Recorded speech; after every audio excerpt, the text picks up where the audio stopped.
सांगताय। मात्र या अधिवेशनात याबाबत चर्चा होण्यावर प्रश्नचिन्ह असल्याची सूत्रांकडून माहिती मिळते। अजूनही याबाबत सरकारमध्ये कसलीही चर्चा सुरू नसल्याचं सूत्रांनी सांगितलंय।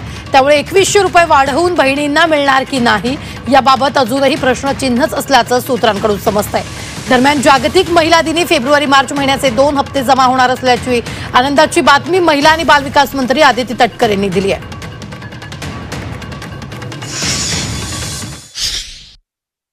लाडल्या बहिणीचा एखादा दुसरा हप्ता येईल, पण या पुढचे हप्ते येतील की नाही याबद्दल मी संशय आहे।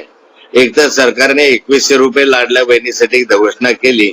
महाराष्ट्राच्या विधानसभेमध्ये ती आम्ही विचारणार आहोत की 2100 रुपये तुम्ही केव्हा देणार आहात।